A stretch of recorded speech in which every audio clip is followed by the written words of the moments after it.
नमस्कार साथियों, आज हम एक महत्वपूर्ण टॉपिक पर चर्चा करने वाले हैं साथियों। आज का टॉपिक है दफ़ा 302 और दफ़ा 304। साथियों, इनके बारे में आपने अक्सर टेलीविज़न पर, समाचार पत्रों पर या आम जीवन में सुना होगा कि जब एक व्यक्ति दूसरे व्यक्ति को मार देता है या एक व्यक्ति जब दूसरे व्यक्ति की मृत्यु का कारण बनता है तो उसके खिलाफ, अर्थात जिस व्यक्ति ने मृत्यु कारित की है या मृत्यु का कारण बना है, उसके खिलाफ धारा 302 या दफ़ा 302 या धारा 304 या दफ़ा 304 के तहत मुकदमा दर्ज किया जाता है। आज हम जानेंगे कि धारा 302 भारतीय दंड संहिता और धारा 304 भारतीय दंड संहिता में क्या अंतर है और इनमें कितनी सज़ा का प्रावधान है और भारतीय दंड संहिता में इन हत्या और मानववध में क्या अंतर बताया गया है। तो साथियों, शुरू करते हैं। सबसे पहले जानते हैं साथियों, भारतीय दंड संहिता 1860 भारतीय दंड संहिता 1860 भारतीय दंड संहिता 1860 की धारा 302 और धारा 304। साथियों, भारतीय दंड संहिता की धारा 302 और धारा 304 के अंतर्गत क्या होता है कि एक व्यक्ति अर्थात एक मानव दूसरे मानव को मार देता है। एक व्यक्ति दूसरे व्यक्ति को मार देता है। मार अर्थात मृत्यु, मार देता है या मारता है। एक व्यक्ति दूसरे व्यक्ति को मारता है अर्थात मृत्यु कर देता है। मारता है या मृत्यु कर देता है, मृत्यु कर देता है या मृत्यु का कारण बनता है। मृत्यु का कारण बनता है तो तब जो व्यक्ति दूसरे व्यक्ति को मारता है, दूसरे व्यक्ति को मारता है या मृत्यु कर देता है या मृत्यु का कारण बनता है, उसके खिलाफ भारतीय दंड संहिता की धारा 302 के तहत मुकदमा दर्ज किया जा सकता है या धारा 304 के तहत मुकदमा दर्ज किया जा सकता है। धारा 302 जो है साथियों, यह हत्या, जब एक व्यक्ति दूसरे व्यक्ति की हत्या कर देता है अर्थात मर्डर कर देता है तो उसे भारतीय दंड संहिता की धारा 302 के तहत दंडित किया जाता है। और जब एक व्यक्ति दूसरे व्यक्ति की मृत्यु कर देता है अर्थात दूसरे व्यक्ति की जान ले लेता है तो उसके खिलाफ भारतीय दंड संहिता की धारा 304, जिसको आपराधिक मानववध क्या कहा जाता है साथियों, आपराधिक मानववध, आपराधिक मानव अर्थात मानव का वध कर दिया जाता है, जिसको कल्पेबल होमिसाइड कहते हैं। क्या कहते हैं साथियों? CULPABLE, culpable homicide, culpable homicide. तो साथियों, माना एक व्यक्ति ए है जो बी व्यक्ति को गोली मार देता है। एक व्यक्ति ए है जो बी को गोली मारता है। ए व्यक्ति है जो बी व्यक्ति को गोली मार देता है। बी को मारने के आशय से अर्थात इरादे से बी को गोली मार देता है, गोली मार देता है और बी व्यक्ति की मृत्यु हो जाती है। बी व्यक्ति की मृत्यु हो जाती है तो जो ए व्यक्ति होगा, इसके खिलाफ भारतीय दंड संहिता की धारा 302 के तहत मुकदमा दर्ज किया जाएगा। और इसे धारा 302 अर्थात दफा 302 के तहत दंड दिया जाएगा। और जब 3 व्यक्ति हैं, एक व्यक्ति ए है, सॉरी 2 व्यक्ति हैं, एक व्यक्ति ए है, ए व्यक्ति क्या करता है कि ये रास्ता है और इस रास्ते में इधर बड़ा गड्ढा बना देता है और इसके ऊपर झाड़ी बिछा देता है। क्या करता है? गड्ढे के ऊपर झाड़ी बिछा देता है। और बी व्यक्ति यहाँ से ए के पास चलने के लिए आता है। ए व्यक्ति जानता है कि जब बी इस रास्ते पर आएगा और बी व्यक्ति इस गड्ढे में गिरकर मर सकता है, तो ए व्यक्ति जानबूझकर बी की मृत्यु का कारण बन रहा है, तो ए के खिलाफ धारा 304 के तहत आपराधिक मानववध के लिए इसे दंड दिया जाएगा और मुकदमा दर्ज किया जाएगा। अर्थात जब ए व्यक्ति बी की मृत्यु का कारण बनता है, अर्थात एक उदाहरण से समझते हैं, जैसे ए व्यक्ति, एक रास्ता है ये और ए व्यक्ति जानता है, ए व्यक्ति ने इधर गड्ढा खोदा रास्ते के बीच में और ऊपर से गड्ढा ढक दिया, हल्की झाड़ियाँ बिछा दी उसमें। जब बी व्यक्ति इधर से चल रहा था तो उसका पैर गड्ढे में गिरा और ये ए जानता था कि बी जब गड्ढे में गिरेगा तो मर जाएगा या मर सकता है।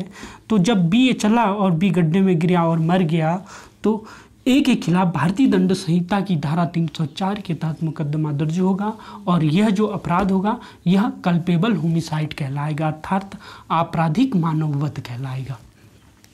तो साथियों, जो धारा 302 है और धारा 304 है, ये दोनों ही धाराएं संज्ञेय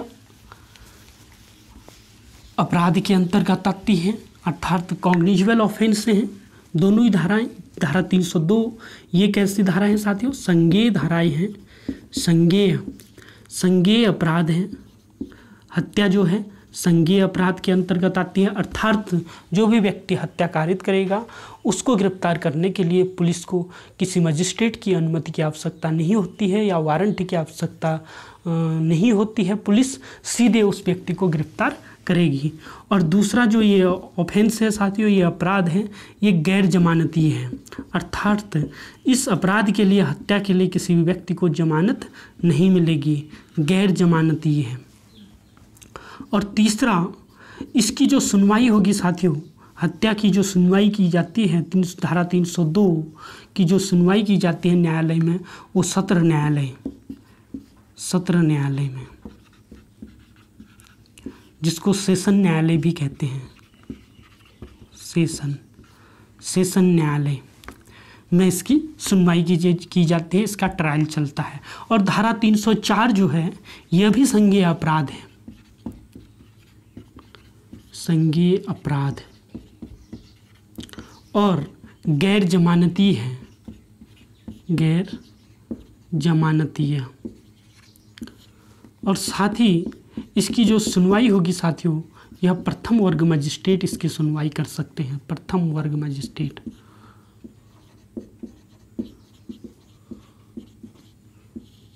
तो ये अंतर है, जो इसका विचारण है धारा 302 का वो सत्र न्यायालय करेगा और धारा 304 का जो विचारण करेगा, ट्रायल जहाँ चलेगा वो प्रथम वर्ग मजिस्ट्रेट के यहाँ चलेगा। तो साथियों, ये तो इसमें मूलभूत अंतर है। दोनों जो अपराध है वो संज्ञेय अपराध है और दोनों अपराध गैर जमानती है, लेकिन 302 का जो अपराध है वो सत्र न्यायालय के अंतर्गत विचारणीय होगा और 304 का अपराध जो है प्रथम वर्ग मजिस्ट्रेट के अंतर्गत विचारणीय होगा। अब जानते हैं साथियों, किस धारा में कितनी सजा का प्रावधान किया है। जो 302 अर्थात किसी व्यक्ति की हत्या करेगा उसे मृत्युदंड से दंडित किया जाएगा। जो दंड दिया जाएगा साथियों, मृत्युदंड या आजीवन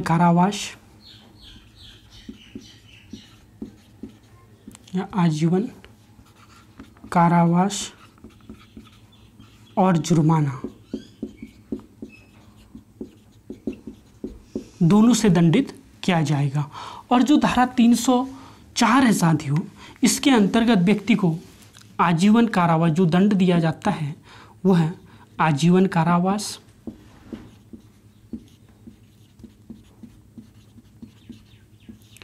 या 10 वर्ष तक का कारावास और जुर्माना दोनों से दंडित किया जाएगा। तो साथियों दंड में अंतर है। धारा 302 और धारा 304 में जो प्रमुख अंतर है वो दंड में है। धारा 302 अर्थात हत्या के लिए जो दंड है साथियों वो है मृत्यु दंड या आजीवन कारावास है, और धारा 304 में जो दंड है वह आजीवन कारावास या 10 वर्ष तक का कारावास है। इसमें 2 कंडीशन हैं, उसके बारे में हम बाद में चर्चा करेंगे इस लेक्चर के लास्ट में। ये प्रमुख अंतर है। अब जानते हैं साथियों हत्या क्या है और आपराधिक मानववध क्या है।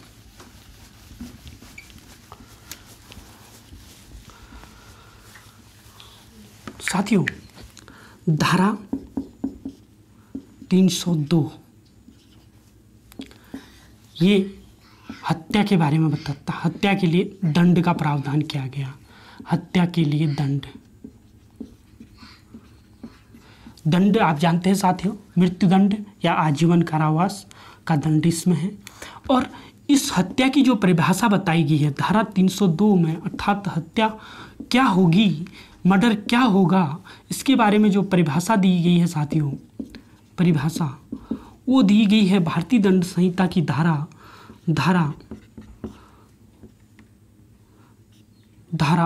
300 के अंतर्गत। धारा 300 के अंतर्गत हत्या की परिभाषा दी गई है। किसकी परिभाषा दी गई है साथियों? हत्या की। धारा 302 में हत्या की परिभाषा दी गई है साथियों। धारा 302 कहती है कि जो कोई भी व्यक्ति इस आशय के साथ किसी की मृत्यु कारित कर देता है, अर्थात किसी को मार देता है, तो उसे भारतीय दंड संहिता की धारा 302 के तहत मुकदमा दर्ज किया जाएगा। इसमें 3 कंडीशनें हैं साथियों। पहली कंडीशन कहती है कि आशय के साथ मृत्यु कारित कर देता है। जो कोई भी व्यक्ति किसी अन्य व्यक्ति की आशय के साथ मृत्यु कारित, आशय या नियति अर्थात उसका जो आशय है उस व्यक्ति का मृत्यु कारित करने का है, इंटेंशन है मृत्यु कारित करने का, आशय के साथ मृत्यु कारित करना, आशय के साथ मृत्यु, आशय के साथ मृत्यु करना, या ऐसी शारीरिक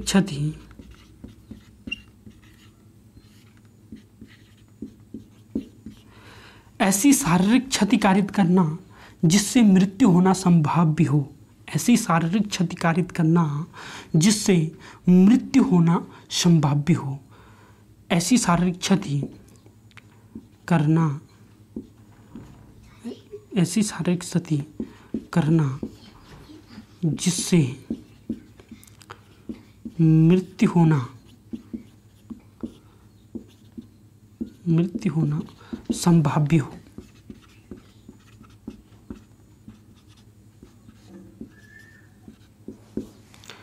ऐसी शारीरिक क्षति करना जिससे मृत्यु होना संभाव्य हो, वह जानता हो।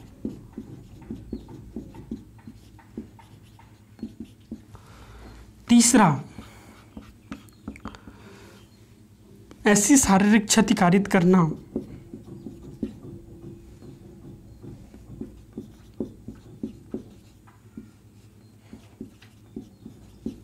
ऐसी शारीरिक क्षति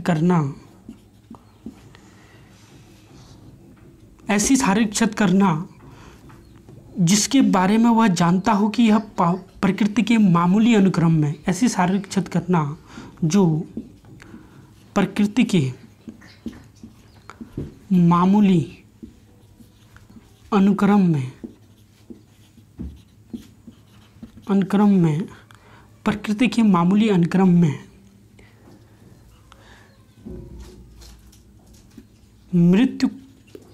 मृत्यु करने के लिए काफ़ी हो। और दूसरा इसका है, चौथा जो पॉइंट है इसका साथियों, ये है कि ऐसी शारीरिक क्षति करना या ऐसा कार्य करना जो खतरनाक हो और जिसके लिए वह जानता हो कि इस कार्य से फला व्यक्ति की मृत्यु हो ही जाएगी, अर्थात ऐसा खतरनाक कार्य वह जानता हो कि यह क्या कहेंगे, जानता हो कि खतरनाक कार्य से मृत्यु हो, जानता हो कि खतरनाक कार्य से मृत्यु हो, जानता हो कि खतरनाक कार्य से मृत्यु हो ही जाएगी, हो ही जाएगी। तो साथियों 4 इसके खंड हैं धारा 300 के, जो परिभाषा बताती है हत्या की। 302 में जो हत्या का दंड है उसकी परिभाषा धारा 300 बताती है। 300 में इसकी परिभाषा में कहा गया है कि जो कोई व्यक्ति इस आशय के साथ किसी व्यक्ति की मृत्यु कर देता है या ऐसी शारीरिक क्षति करता है जिसमें वह जानता हो कि ऐसी शारीरिक क्षति करने से उसकी मृत्यु होना संभाव्य हो, और या ऐसी शारीरिक क्षति करना जो कि प्रकृति के मामूली अनुक्रम में उसकी मृत्यु के लिए पर्याप्त हो, या वह जानता हो कि यह कार्य इतना खतरनाक है कि जिससे उसकी मृत्यु होना संभाव्य हो। उदाहरण के द्वारा समझते हैं साथियों इन तीनों खंडों को।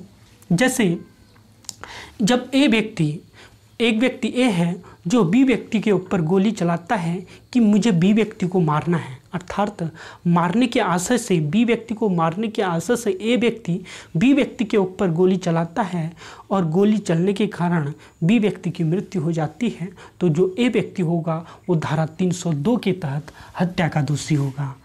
और शारीरिक क्षति करना जिससे कि मृत्यु होना संभाव्य हो, इसका अर्थ ये हुआ साथियों कि जैसे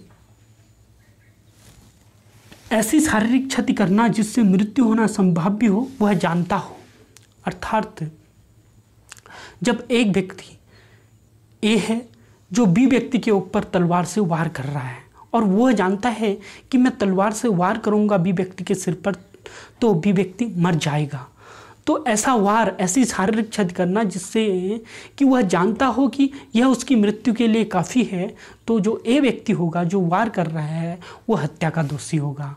और तीसरा जो है साथियों, ऐसी शारीरिक क्षति करना कि जो प्रकृति के मामूली अनुक्रम में मृत्यु करने के लिए काफ़ी है। जैसे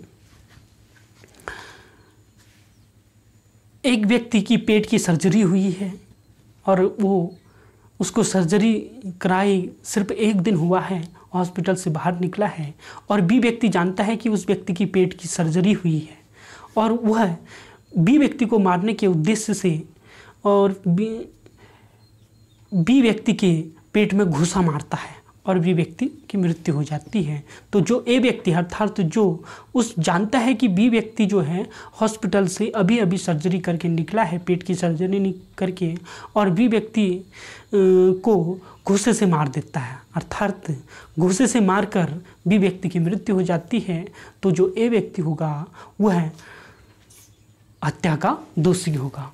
और जो अगला है साथियों कि वह जानता हो कि खतरनाक कार्य से मृत्यु हो ही जाएगी, जैसे कार्य इतना खतरनाक हो कि उससे मृत्यु हो ही जाएगी। जैसे किसी समूह पर एक व्यक्ति तोप चला देता है, क्योंकि समूह है और तोप चलाता है वो किसी न किसी को लगेगी ही, और वहाँ वो जानता है कि अगर तोप चलेगी तो किसी न किसी व्यक्ति की मृत्यु होगी, तो वो व्यक्ति भी अर्थात जो तोप चलाता है वह हत्या का दोषी कहलाएगा। तो साथियों ये हैं 4 उदाहरण जो हत्या की परिभाषा के अंतर्गत आते हैं, धारा 300 में परिभाषित किए गए हैं। अर्थात इस आशय के जो कोई भी व्यक्ति इस आशय के साथ किसी अन्य व्यक्ति की मृत्यु कारित कर देता है या ऐसी शारीरिक क्षति पहुंचाता है जिससे कि उस व्यक्ति की मृत्यु होना संभाव्य हो, वह जानता है कि मैं किसी व्यक्ति को शारीरिक क्षति पहुंचाऊंगा जिससे उसकी मृत्यु हो जाएगी, तो वह धारा 302 के तहत हत्या का दोषी होगा। और संभाव्य, वह जानता हो कि मैं ऐसी क्षति पहुंचाऊंगा जो प्रकृति के मामूली अनुक्रम में मृत्यु करने के लिए काफ़ी है। जैसे मैंने पेट की सर्जरी वाला बताया साथियों, वही है इसका उदाहरण। और जानता हो कि वह खतरनाक कार्य से मृत्यु हो ही जाएगी, जैसे तोप चला दी उसने। जैसे कोई व्यक्ति बाज़ार में बहुत तेज़ गाड़ी चला रहा है 100 की स्पीड में, वहाँ 40 की स्पीड से चलनी है लेकिन वो 100 की स्पीड से चला दे रहा है। लेकिन उसको पता है कि मैं 100 की स्पीड से चलाऊंगा तो किसी न कोई व्यक्ति दब ही जाएगा और उसकी मृत्यु हो ही जाएगी। तो क्या हो जाएगा साथियों, वो जो व्यक्ति है जो तेज़ स्पीड से गाड़ी चला रहा है और वो जानता है कि मैं यदि तेज़ स्पीड से गाड़ी चलाऊँगा 100 की स्पीड से बाज़ार में तो किसी न किसी व्यक्ति की मृत्यु हो ही जाएगी, तो वह धारा 302 के तहत हत्या का दोषी होगा। अब जानते हैं साथियों हम इसके कुछ अपवाद जो हत्या की कोटि में नहीं आते हैं, और वह है आपराधिक मानववध कहलाते हैं। क्या कहलाते हैं साथियों? आपराधिक मानववध। धारा 300 के अपवाद हैं कुछ। धारा 300 के अपवाद, धारा 300 के अपवाद। अपवाद नंबर पहला क्या है साथियों? यदि कोई व्यक्ति गंभीर एवं अचानक प्रकोपन से, गंभीर एवं अचानक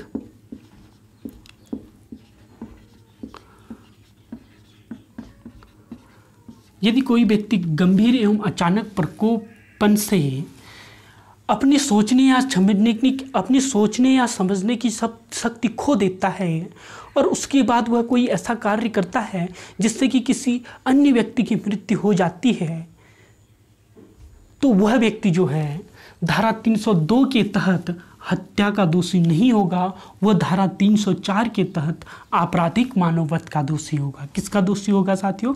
आपराधिक मानववध का। क्योंकि जब उसने कार्य किया तब वह उसको प्रकोपित किया गया, अर्थात उसको उकसाया गया, और जिससे कि वह उसको इतना उकसाया गया, इतना प्रकोपित किया गया कि वह व्यक्ति, उस व्यक्ति की सोचने समझने की शक्ति वह खो बैठा और उसने ऐसा कार्य कर डाला जिससे किसी अन्य व्यक्ति की मृत्यु हो गई, या जिस व्यक्ति ने उकसाया उसी व्यक्ति की मृत्यु कर दी। तो जिस व्यक्ति ने मृत्यु की वह धारा 302 के तहत हत्या का दोषी नहीं होगा, वह धारा 304 के तहत आपराधिक मानववध का दोषी होगा। और दूसरा जो इसका अपवाद है साथियों, वह है शरीर या संपत्ति की प्राइवेट प्रतिरक्षा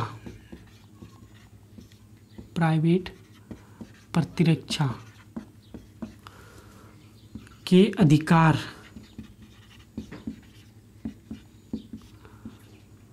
शरीर या संपत्ति की प्राइवेट प्रतिरक्षा के अधिकार से आगे बढ़कर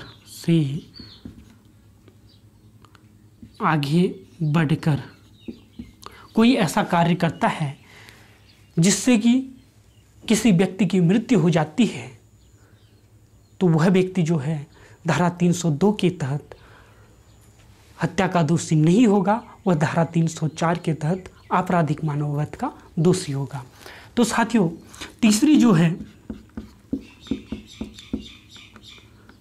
कोई लोक सेवक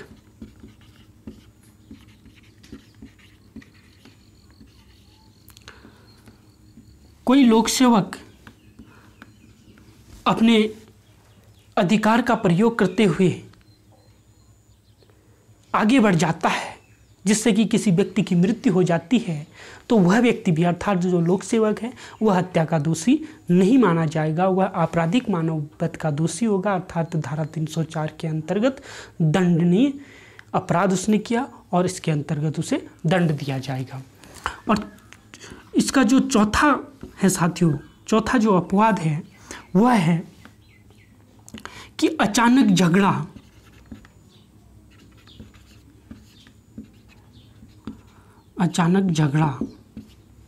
जब अचानक झगड़ा जनित आवेश,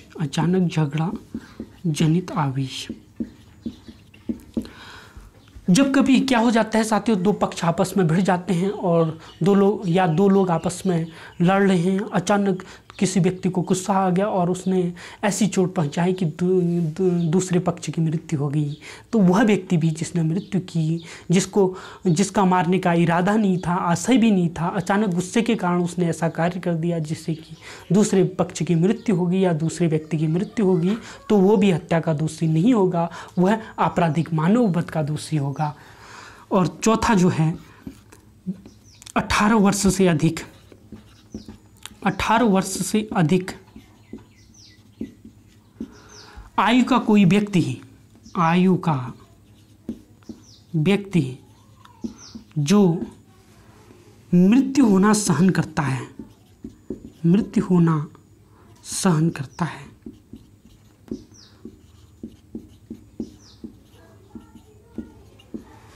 तो साथियों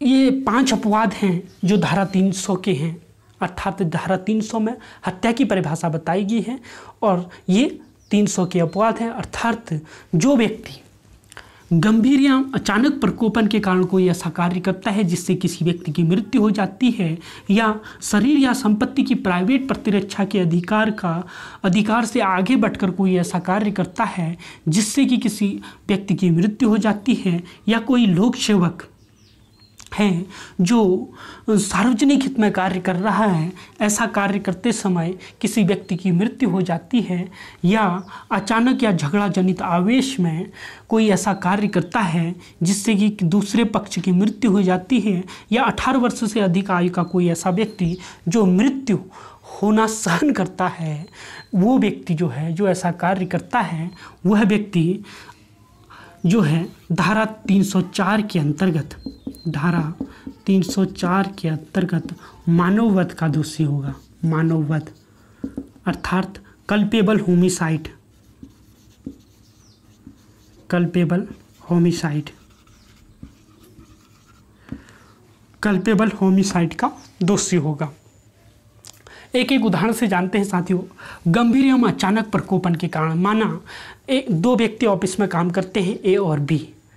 जब दोनों 2 बजे ड्यूटी पर पहुंचते हैं तो ए बी से कहता है कि आपने ऐसा किया, आपने ऐसा किया, उसको पुरानी याद दिला देता है बात करते करते, और बी व्यक्ति को अचानक गुस्सा आ जाता है ए के प्रति, और बी व्यक्ति उसके हाथ में डस्टर पड़ा है माना, तो डस्टर से उसके सिर में वार कर देता है और उसको लग जाती है चोट, वह मर जाता है। तो वह व्यक्ति जिसने डस्टर मारा, वह व्यक्ति क्योंकि उसका जो गुस्सा था, उसका मारने का इरादा भी नहीं था, अचानक प्रकोपन या गंभीर और अचानक प्रकोपन के कारण उसे गुस्सा आया और उसने मार दिया, उस व्यक्ति की मृत्यु हो गई, तो वह व्यक्ति जो है आपराधिक मानववध का दोषी होगा, न कि हत्या का।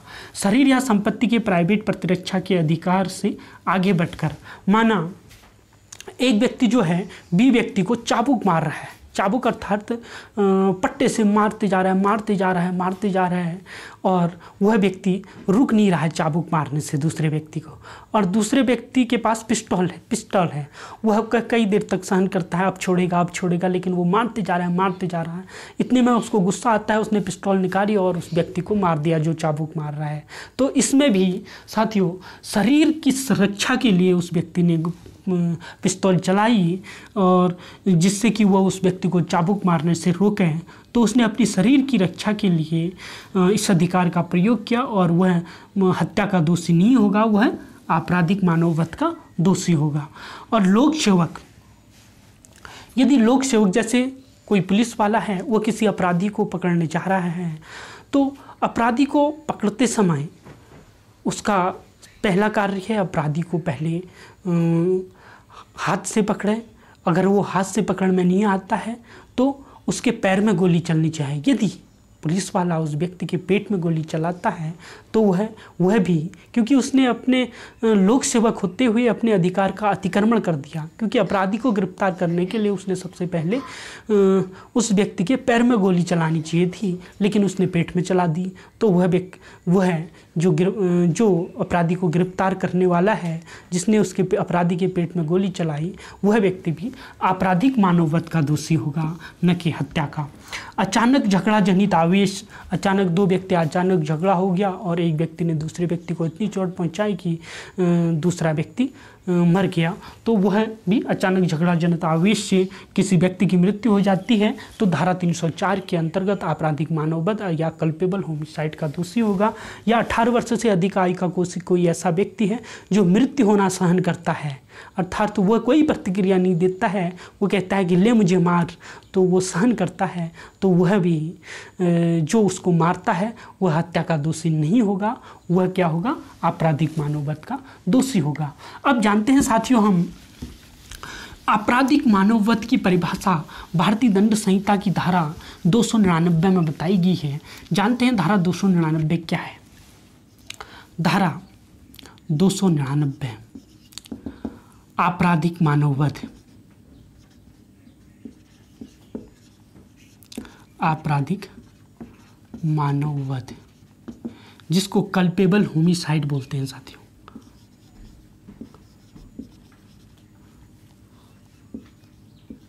कल्पेबल होमिसाइड, कल्पेबल होमिसाइड आपराधिक मानववध, इसमें क्या होता है साथियों, एक मानव दूसरे मानव का वध कर देता है, अर्थात या वध करने का कारण बनता है। इसमें अधिकतर कारण ही बनता है। इसमें क्या होता है साथियों, इसके 3 पार्ट हैं। यदि कोई व्यक्ति, जो कोई व्यक्ति किसी व्यक्ति की मृत्यु करने के आशय से, मृत्यु करने के आशय से या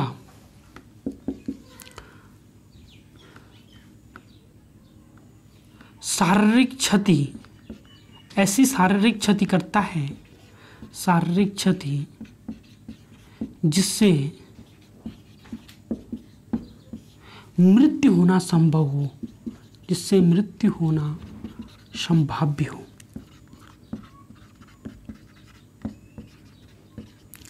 या ऐसी शारीरिक या ज्ञान के साथ, इसमें क्या है, ज्ञान के साथ कार्य, इसको लिखते हैं ज्ञान के साथ कोई ऐसा कार्य करता है, ज्ञान के साथ कोई ऐसा कार्य करता है जिससे मृत्यु होना, जिससे मृत्यु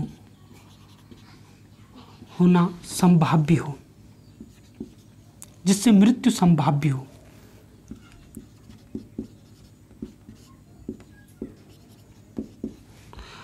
तो वह व्यक्ति भारतीय दंड संहिता की धारा 304 के अंतर्गत, धारा 304 के अंतर्गत जो है आपराधिक मानववध का दोषी होगा और आप 304 के अंतर्गत आजीवन कारावास या मृत्यु दंड से दंडित किया जाएगा। आपराधिक मानववध है साथियों, आपराधिक मानववध की परिभाषा धारा 299 में बताई गई है। धारा 299 में कहा गया है कि जो कोई भी व्यक्ति कोई ऐसा कार्य करता है, मृत्यु करने के आशय से कोई ऐसा कार्य करता है जिससे कि उस व्यक्ति की मृत्यु हो जाएगी या होना संभाव्य हो, या ऐसी शारीरिक क्षति पहुंचाता है जिससे कि मृत्यु होना संभाव्य हो, या ऐसी शारीरिक क्षति पहुंचाता है जिससे कि मृत्यु होना संभाव्य हो, या ज्ञान के साथ कोई ऐसा कार्य करता है जिससे मृत्यु होना संभाव्य हो, तो ऐसे व्यक्ति को धारा 304 के अंतर्गत आपराधिक मानववध के लिए दंड दिया जाएगा और वह व्यक्ति आपराधिक मानववध का दोषी होगा। तो इसके उदाहरण देखते हैं साथियों, उदाहरण से समझते हैं।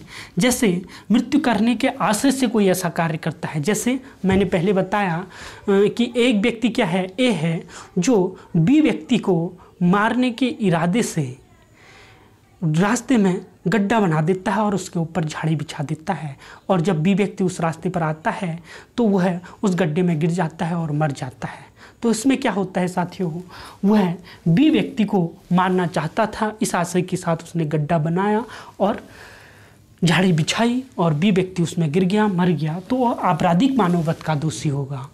और इसका उदाहरण से समझते हैं, शारीरिक क्षति जिससे कि मृत्यु होना संभाव्य हो।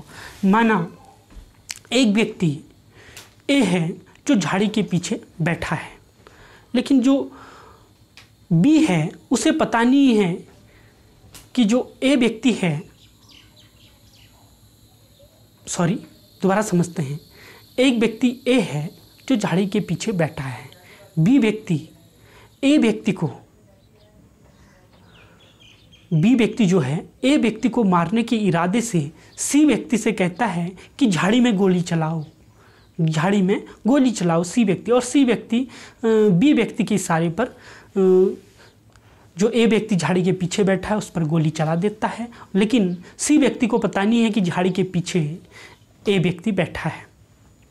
तो साथियों, यहाँ जो व्यक्ति झाड़ी के पीछे बैठा है और सी व्यक्ति जिसने गोली चलाई और ए व्यक्ति जो झाड़ी के पीछे बैठा है उसकी मृत्यु हो जाती है, तो यहाँ बी व्यक्ति जो है आपराधिक मानववध का दोषी होगा। और तीसरा उदाहरण से समझते हैं कि ज्ञान के साथ कोई ऐसा कार्य करता है जिससे मृत्यु होना संभाव्य हो, अर्थात इसमें उसे ज्ञान है कि मैं ऐसा कार्य करूंगा तो इससे मृत्यु होना संभाव्य है। जैसे कोई व्यक्ति को पता है कि झाड़ी के पीछे मुर्गा है और मुर्गा मारने के उद्देश्य से ए व्यक्ति गोली चलाता है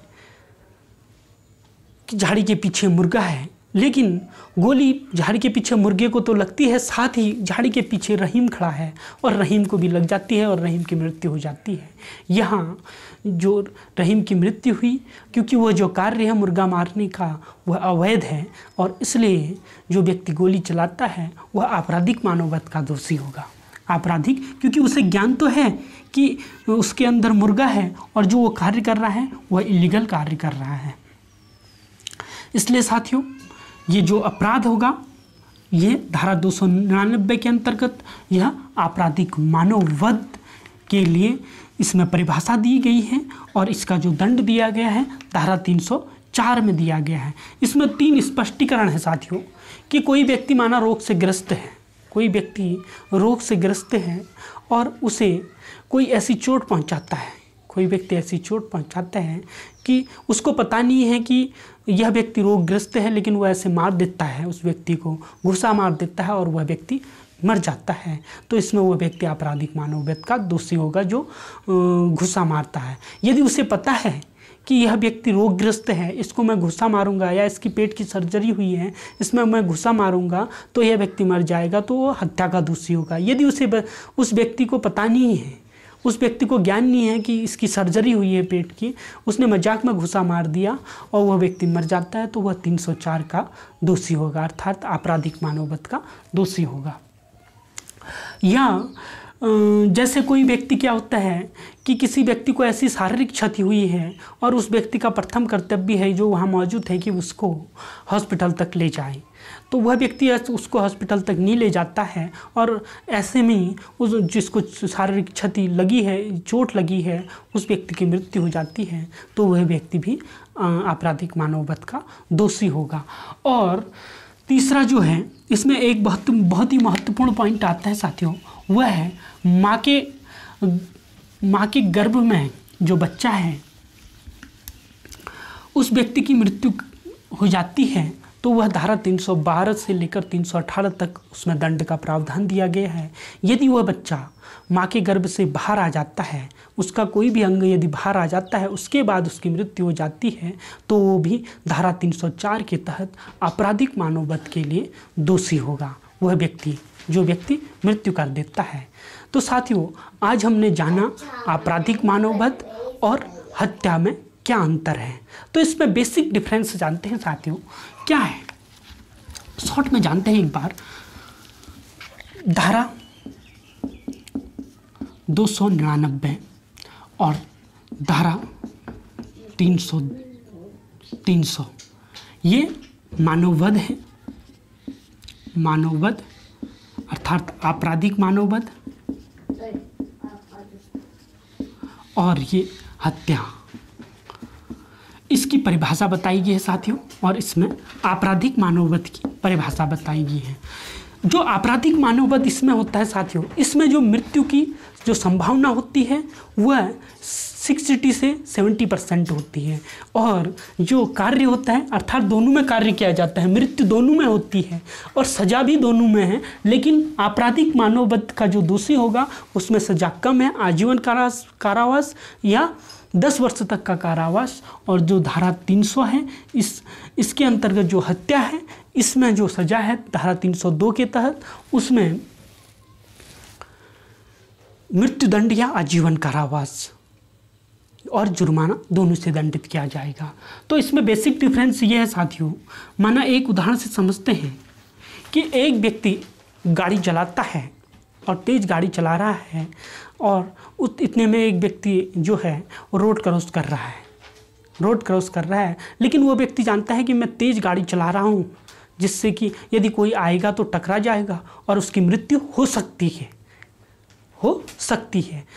तो जहाँ हो सकती है हो गया, मृत्यु हो सकती है, नहीं भी हो सकती है। तो यदि मृत्यु हो जाएगी तो वह आपराधिक मानववध का दोषी होगा।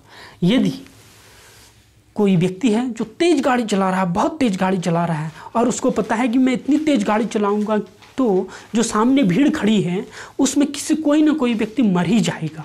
जब वो कहता है कि मर ही जाएगा या मृत्यु हो ही जाएगी तब धारा 300 अर्थात उसने हत्या कर दी।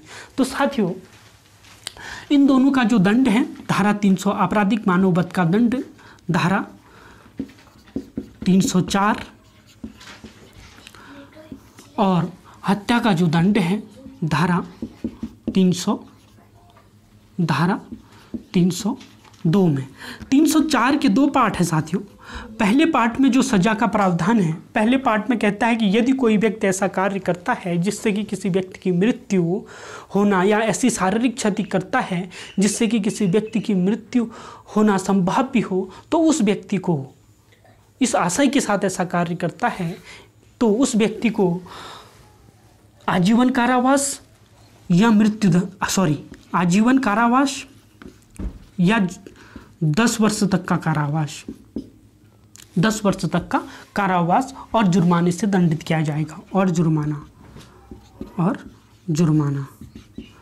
और इसका दूसरा पार्ट कहता है कि यदि ज्ञान के साथ ऐसा कोई कार्य करता है जिससे कि किसी व्यक्ति की मृत्यु या ऐसी शारीरिक क्षति करता है जिससे कि किसी व्यक्ति की मृत्यु हो जाएगी, लेकिन उसका आशा ही नहीं है मृत्यु करने का, यहाँ आशय का लोप है, अर्थात आशा ही नहीं है लेकिन ज्ञान है कि मैं कोई ऐसा कार्य कर रहा हूँ जिससे कि किसी व्यक्ति की मृत्यु हो जाएगी, तो वह व्यक्ति क्या होगा 10 वर्ष तक के कारावास से दंडित किया जाएगा। तो धारा 304 का सेकंड पार्ट कहता है 10 वर्ष तक का कारावास दिया जाएगा, 10 वर्ष तक का कारावास और जुर्माना।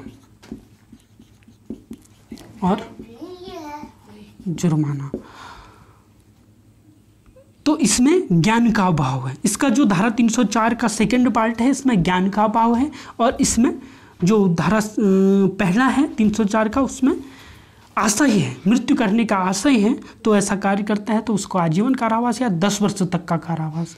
और यदि उसको ज्ञान है लेकिन आशय नहीं है मृत्यु, इंटेंशन नहीं है मृत्यु करने का, तो ऐसे कोई कार्य से उसकी मृत्यु हो जाती है किसी व्यक्ति की तो वह 10 वर्ष तक के, अधिकतम 10 वर्ष तक के कारावास से दंडित किया जाएगा। तो साथियों आज हमने जाना धारा 302 और 304 में क्या अंतर है और इनके तहत भारतीय दंड संहिता में कितनी सजा का प्रावधान किया गया है। तो साथियों थैंक यू, वीडियो को अधिक से अधिक शेयर कीजिए, लाइक कीजिए। थैंक यू, धन्यवाद।